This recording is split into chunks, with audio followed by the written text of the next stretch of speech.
Hey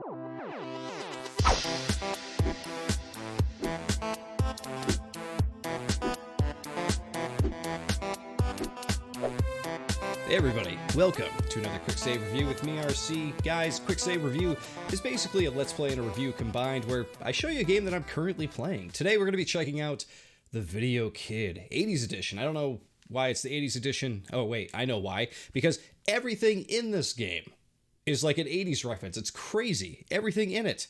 Let's jump into it, shall we? By the way, you guys like Paperboy? I hope you do, because that's what this game is. It's a voxel-style Paperboy game. That is what we're dealing with here. And we just wiped.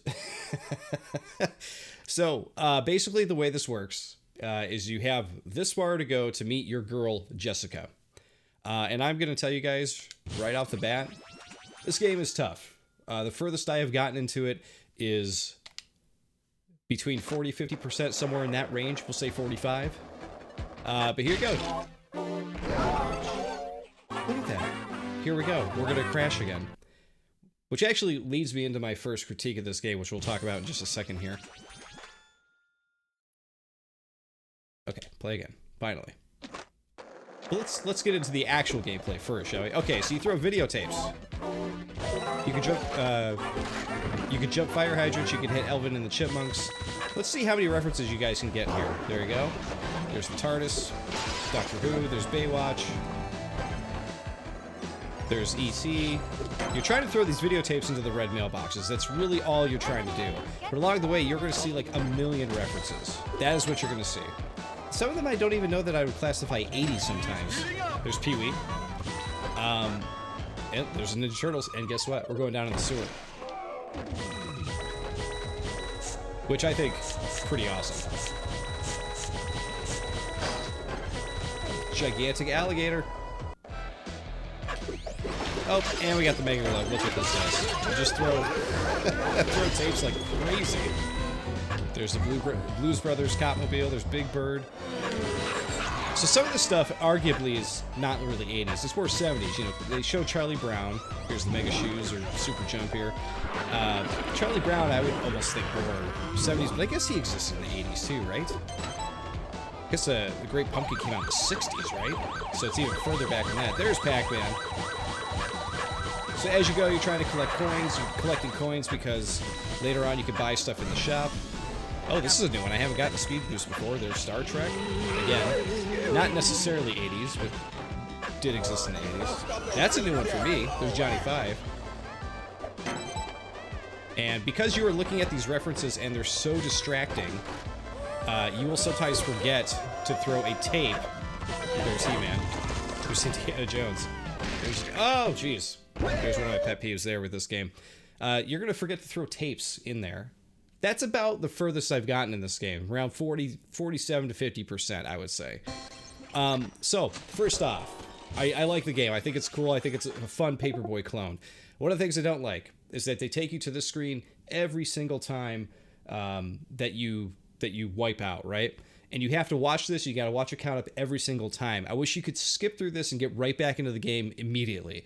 Because sometimes you crash, you're like, okay, I can get back into it immediately, start over, like I'm ready to go. But you got to cool down. You got to come back here. You got to wait a few seconds to jump back in, and it is pretty annoying.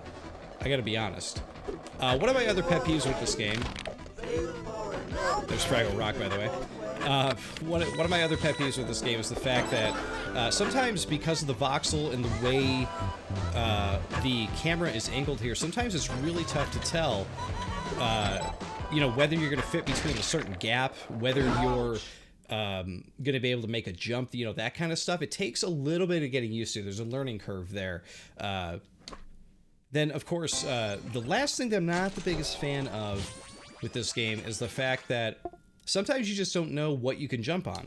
You saw me through my first playthrough there. Well, technically my third playthrough because I wiped out a couple times. I'm gonna hit the California raisins here. There we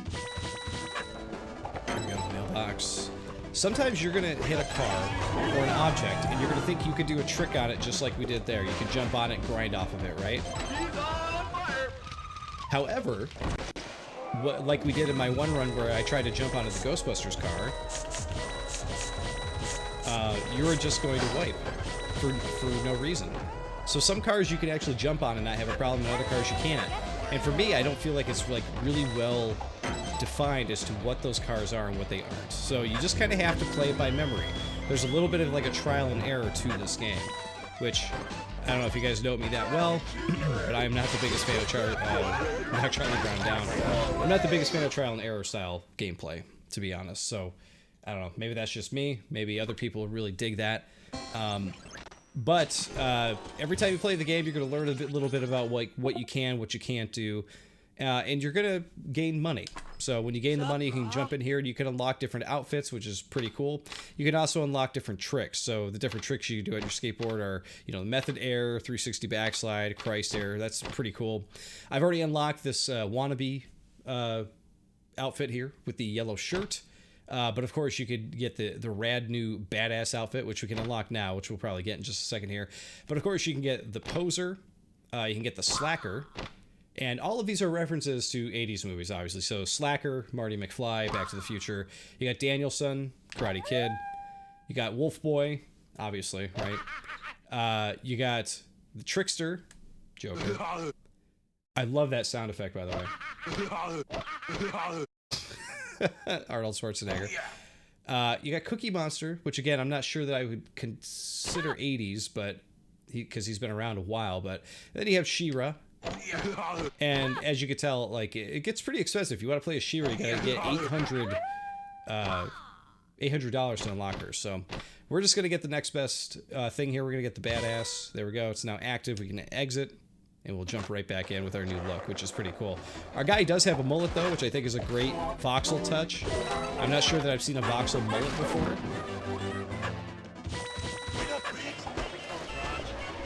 Oh, there's Herbie. So it's interesting because, you see, there's another vehicle that I wasn't sure that I could... So I guess the lights kept me from keeping going. Yeah, I'm not really sure on that one. That's one of the things you got to learn when you're playing this game. What can I jump on? What can I not jump on? What do I have to do at this intersection? There's certain things you got to memorize here. And it's really weird because parts of this game are randomly generated. Like whatever the thing is that's on the bench here is random. So sometimes it's the California Raisins, sometimes it's Alvin and the Chipmunks. The people that walk up and down the street, the Jessica Rabbit, there's DuckTales. You know, that is randomized. Sometimes you're not going to see the same thing constantly. There's the Mad Max Mobile, Big Bird again. But some of the things are constant in the game. You will always go in the sewer at some point, it seems like. I don't think I've had a run where we didn't go in the sewer with the turtles. It's always happened. But then you're not always guaranteed to see the same vehicles at the same times. You're not always going to see the same characters at the same time. There's Inspector Gadget, which is pretty cool. But the Mega Glove is always going to be in the same spot. The other things you pick up, like the Super Jump, always in the same spot.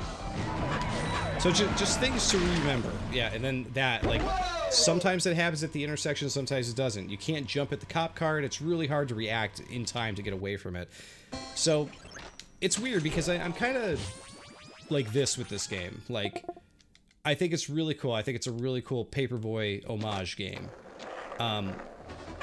But in a way, it's sort of retained what was annoying about Paperboy. There we go. I like that you saved the girl from the creep. Lethal Weapon, by the way. Yeah, I don't like that it's retained some of the annoyances of Paperboy, though. Like, Paperboy, it's an okay game. It's more popular for looking unique than it is for being a great game, right? And I feel like this game kind of follows in those footsteps. I don't think it's a bad game, but it's just one of those games where it's like, if you like Paperboy, you will like this, I think. But if you didn't like Paperboy, you are not going to like this game, I don't think. I don't think you're going to like it at all, if that's the case. If you haven't played Paperboy, this might be a good place to start, because at least it's like a newer version of that type of game. You know, I say newer version, and then it's obviously like the 80s edition that has all these 80s references in it. Oh, there's Tron, and then, yeah, we hit the thing, so... It's random as to what will happen at the intersection sometimes. Sometimes you get the Tron thing, sometimes you get the car chase. It's random, it's weird. and it's really hard to predict what's going to happen there and to react at the same time. So yeah, the game is only $5 on the Switch eShop. I think that that is probably a very fair asking price, considering what the game is. Because, you know, for those of you who are fans of Paperboy, you're going to know what you're getting into. And for people who don't know what they're getting into, at least you're only spending $5 on it if you're not into it. But this might be one of those games that might be a gem for you, right? Because you might find a game that you otherwise didn't think you'd like. But like I said, for me, I'm kind of middle of the road for this one here. I do like the 80s references and stuff like that. I do think it's cool. But, you know, after, 50 or so runs, it gets a little bit novelty. You know, it becomes kind of more a novelty than it does like a real fun thing. And at times it becomes an annoyance, too, that you're just like, oh my god, the stupid, Ghostbuster car knocked me off again because I forgot I can't jump on that car because I was in the heat of the moment. You know what I mean? By the way, heat of the moment. There you go. Another 80s reference. Optimus Prime. Great reference there.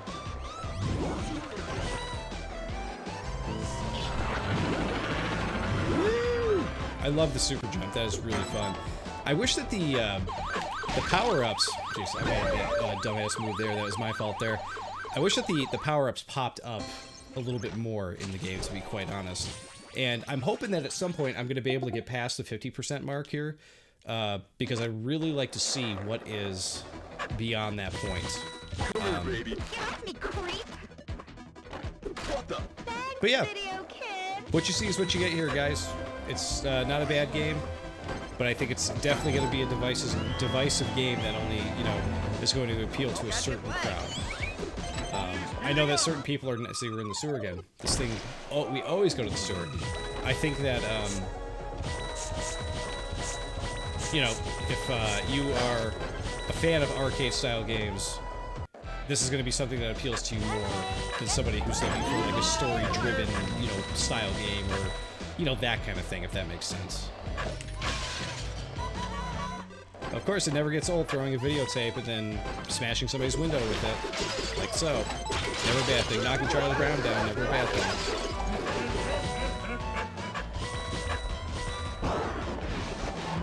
And even whatever reference they're making, whether I feel it's 80s or 70s or whatever it's from, I do think it's quite fun that they do it. It's really fun to see different characters run by that you didn't see before, and it's always fun to run by the Space Invaders or Pac-Man area. Never a bad time. See, that is one of those situations there. Oh, geez, see, I had no idea how to even react for that part. That cop car coming by on the right side and doing the swerve, that's something you always got to remember when you're going by the old Pac-Man Space Invaders area there. Do we even have enough to unlock anything else? No, we need 75 for that. But yeah, there you go, guys. That is the VideoKid. Like I said, middle of the road for me. If you're a Paperboy fan, I think you're going to enjoy this. If you are an arcade-style fan when it comes to games and everything, I think that you're going to probably dig this. If you are just a big fan of the 80s stuff, it might be fun just to play through this and see all the different 80s references that are in it, because it's quite crazy. One of the things we didn't point out is like all the sounds. Usually when someone shows up on screen that's from a movie or whatever it is, there's always like some kind of a sound that triggers it. They badly sing the Fraggle Rock song when the Fraggles come on screen, you know what I mean?